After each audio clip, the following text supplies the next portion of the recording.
Hello students, मैं सुधांशु स्वागत करता हूं आपका आशीष तिवारी यूट्यूब चैनल पर। आशा करता हूं कि आप सभी अच्छे होंगे।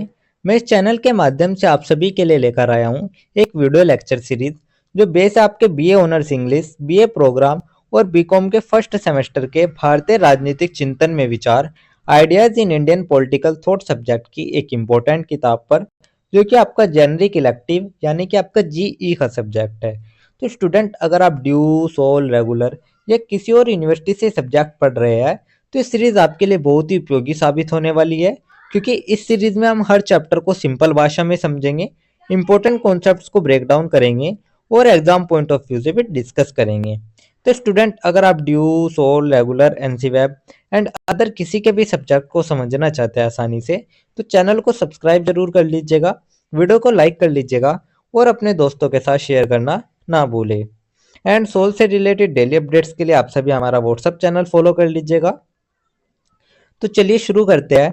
मैं आपका स्वागत करता हूँ BA programme, BA honours English, B Com के फर्स्ट सेमेस्टर के ideas in Indian political thought subject के यूनिट नंबर 7 के इस वीडियो के लेक्चर में। इससे पहले की वीडियो लेक्चर में हमने यूनिट नंबर 6 के इंपॉर्टेंट टॉपिक डिस्कस किए थे और आज की वीडियो में हम डिस्कस करने जा रहे हैं हमारे यूनिट नंबर 7 एकात्मक मानववाद दीनदयाल उपाध्याय के बारे में। तो आप सभी का बहुत बहुत धन्यवाद हमारी ये सीरीज में बने रहने के लिए। तो स्टूडेंट, आप सोचिए, आज़ादी के बाद का भारत, एक और समाजवाद और पूंजीवाद की बहसें, दूसरी ओर गरीबी, असमानता और पहचान का संकट। तो इसी बीच एक विचारक कहते हैं भारत को अपनी संस्कृति और परंपरा पर आधारित नया मार्ग चुनना होगा, और जो वे विचारक थे हमारे दीनदयाल उपाध्याय जी। तो उनकी जो विचारधारा थी वो थी एकात्मक मानववाद। तो आज हम जानेंगे उनका जीवन, उनके विचार और उनकी इस अनोखी अवधारणा को। तो चलिए इस चैप्टर की जो हम शुरुआत कर लेते हैं, वो हम सबसे पहले एक छोटे से परिचय से कर लेते हैं। तो सबसे पहले हम एक छोटा सा परिचय देख लेते हैं। परिचय में हम देखेंगे दीनदयाल उपाध्याय 1916 से 1968 भारतीय जनसंघ के प्रमुख विचारक और संगठनात्मक नेता थे।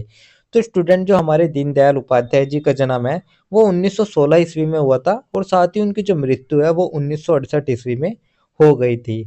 और हमारे दीनदयाल उपाध्याय जी भारतीय जनसंघ के एक प्रमुख विचारक और संगठनात्मक नेता के रूप में भी देखे जाते हैं। उन्होंने भारतीय संस्कृति और दर्शन पर आधारित एकात्मक मानववाद की अवधारणा थी।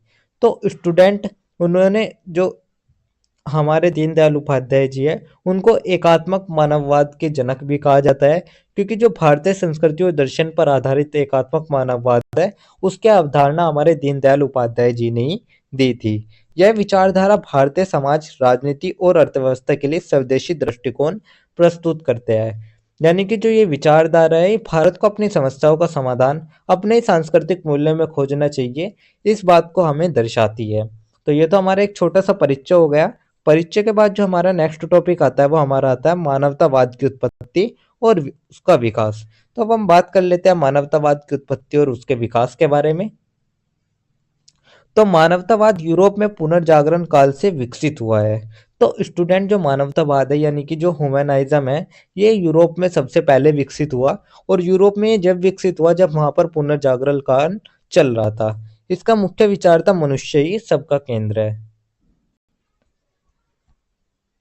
इसमें हमारे दो मानवतावाद देखने को मिलते हैं। पहला हमारा पश्चिमी मानवतावाद, सेकंड हमारा भारतीय दृष्टि में मानवतावाद। तो जो पश्चिमी मानवतावाद है वो कहता है भौतिक उन्नति और व्यक्तिगत स्वतंत्रता पर बल। यानी कि जो पश्चिमी मानवतावाद है वो भौतिक उन्नति और जो व्यक्ति की स्वतंत्रता है उस पर बल देता है। वहीं पर जो भारतीय दृष्टि में मानवतावाद है वो आध्यात्मिक, नैतिक और सामाजिक जीवन का संतुलन। लेकिन जो हमारा भारतीय दृष्टि में मानवतावाद है उसका अर्थ हमें अलग देखने को मिलता है, क्योंकि यही हमारे मानवता का आधार है। यहाँ पर आध्यात्मिक, नैतिकता और सामाजिक जीवन का संतुलन। दीनदयाल उपाध्याय ने पश्चिमी मानवतावाद की सीमाओं को स्वीकार करते हुए उसे भारतीय परंपराओं से जोड़ा और एकात्मक मानववाद की अवधारणा दी। तो स्टूडेंट, जो हमारे दीनदयाल उपाध्याय जी थे उन्होंने पश्चिमी मानवतावाद की जो सीमाएं थी उनको स्वीकार किया, उनको एक्सेप्ट किया, और उसके बाद उन्होंने जो भारतीय परंपरा थी उससे उस मानवतावाद को जोड़ा और एक नई अवधारणा दे दी जो कि हमारी कहलाई एकात्मक मानववाद। तो यही थे हमारे मानवतावाद की उत्पत्ति और उसका विकास। इसके बाद जो हमारा नेक्स्ट टॉपिक आता है वो हमारा आता है दीनदयाल उपाध्याय एक संक्षिप्त जीवन परिचय।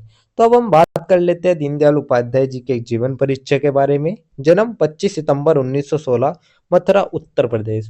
तो जो दीनदयाल उपाध्याय जी का जन्म है वो 25 सितंबर 1916 ईस्वी में उत्तर प्रदेश के मथुरा जिले में हुआ था। तो जैसे कि आप देख सकते हैं ये हमारे दीनदयाल उपाध्याय जी से, और जो दीनदयाल उपाध्याय जी थे वे बचपन से मेधावी और आदर्शवादी माने जाते हैं। शिक्षा इनकी पॉलिटिकल साइंस और अर्थशास्त्र में उच्च शिक्षा, तो उन्होंने पॉलिटिकल साइंस और अर्थशास्त्र में जो उच्च शिक्षा है वो प्राप्त करी। इसी के साथ साथ संगठन राष्ट्रीय स्वयंसेवक संघ आरएसएस से जुड़े और बाद में भारतीय जनसंघ के प्रमुख नेता बने। तो सबसे पहले जो दीनदयाल उपाध्याय जी थे वे आरएसएस से जुड़े और बाद में उन्होंने भारतीय जनसंघ के जो नेता थे उसका पद उन्होंने ग्रहण कर लिया।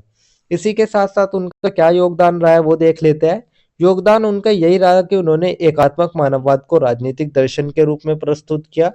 निधन हो गया उनका 11 फरवरी 1968 को रहस्यमय परिस्थितियों में। तो 11 फरवरी 1968 को संदिग्ध परिस्थितियों में उनका निधन हुआ। तो यही था हमारा दीनदयाल उपाध्याय एक संक्षिप्त जीवन परिचय। इसके बाद जो हमारा नेक्स्ट टॉपिक आता है वो हमारा आता है एकात्मक मानववाद। तो अब हम बात कर लेते हैं एकात्मक मानववाद के बारे में। आखिर जो एकात्मक मानववाद का विचार है वो क्या कहता है। तो दीनदयाल उपाध्याय का प्रमुख विचार समाज और व्यक्ति दोनों के बीच संतुलन। तो उपाध्याय जी कहते हैं कि जो समाज और व्यक्ति है दोनों के बीच में संतुलन होना चाहिए, तभी जो समाज है और जो व्यक्ति है वे दोनों एक दूसरे के बीच में संतुलन बिठा पाएंगे। तो जो देश की उन्नति है, जो देश का विकास है वो तभी हो पाएगा। यह दर्शन भारतीय संस्कृति, धर्म और परंपरा पर आधारित है। तो उनका जो दर्शन था वो भारतीय संस्कृति, जो भी हमारी परंपरा है, जो भी हमारे धर्म है, उन पर आधारित इनका ये एकात्मक मानववाद का दृष्टिकोण था। इसमें कुछ मुख्य बिंदु थे जिसमें हमारा सबसे पहला था मानव का चार फोल्ड दृष्टिकोण। तो मानव का चार फोल्ड दृष्टिकोण में क्या देखा गया, पहला शारीरिक, सेकंड मानसिक, थर्ड बौद्धिक और फोर्थ आत्मिक। तो इन चारों का संतुलित विकास ही वास्तविक मानववाद है। तो दीनदयाल उपाध्याय जी कहते हैं कि जब हम हमारे शारीरिक, मानसिक, बौद्धिक और आत्मिक विकास को संतुलित कर लेते हैं तो तभी हम हमारा जो मानवतावाद है वो हमारा विकसित हो पाता है, वही हमारा वास्तविक मानवतावाद होता है। सेकंड हमारा जो आता है वो हमारा आता है समाज को एक जीवित शरीर। तो समाज और व्यक्ति एक दूसरे से अलग नहीं है। तो उन्होंने कहा है कि जो समाज और व्यक्ति है वे दोनों एक दूसरे से जुड़े हुए हैं, वे किसी भी तरीके से अलग नहीं देखे जा सकते। थर्ड आता है अर्थव्यवस्था का उद्देश्य केवल लाभ नहीं बल्कि सामाजिक कल्याण। तो दीनदयाल उपाध्याय जी कहते हैं कि हमें हमेशा कभी भी लाभ ही नहीं देखना चाहिए, बल्कि कभी कभी सामाजिक कल्याण को भी महत्वपूर्ण भूमिका दे देनी चाहिए, लाभ से भी बढ़ के। फोर्थ आता है स्वदेशी और विकेंद्रीकरण, आत्मनिर्भरता और स्थानीय संसाधनों का उपयोग।